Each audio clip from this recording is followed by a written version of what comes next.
Pumunta kami ng Abu Dhabi mula sa Dubai, nag-ikot-ikot sa mga pasyalan at ito na din yung last full day namin dito sa Dubai tour na inavail namin. Kaya ngayong umaga call time ay 9 AM dahil maigat isang oras sa magiging biyahe namin papuntang Abu Dhabi na ang first stop ay dito sa Grand Mosque. Nag-aayos sila ng mga suot nila dito dahil madaming pinagbabawal na klase ng damit sa loob ng mosque at mahigpit na mahigpit sila dito bilang paggalang. Kaya para sigurado na pabili na din kami ni Rendel ng kandura for 50 dirhams each at ginamit na lang namin yung shemag na nabili namin kapos sa Desert Safari nang ma-feel namin na isa din kaming ganap na mga Arabo.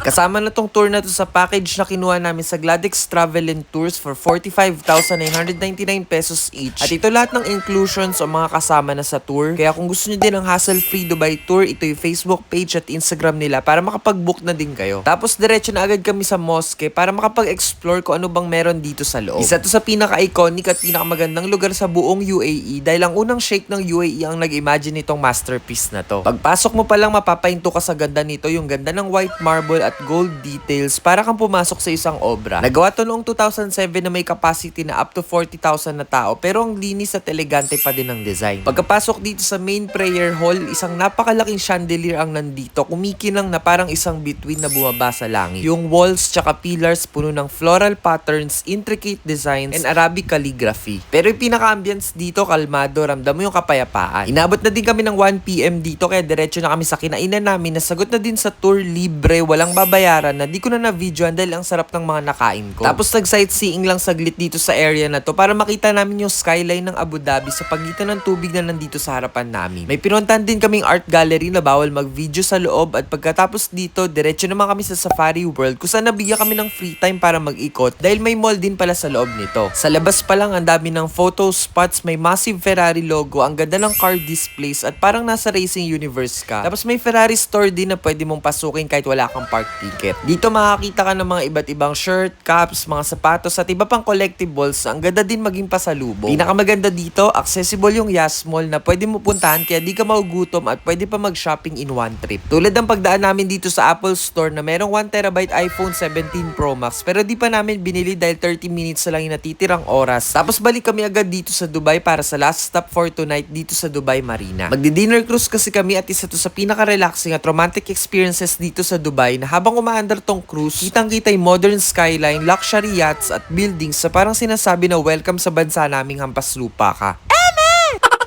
May buffet on board, may live entertainment at may kita pa dito yung Ain Dubai na isa sa mga iconic spots din dito habang chill lang yung takbo ng cruise kaya perfect for relaxing, date night o bonding with family and friends.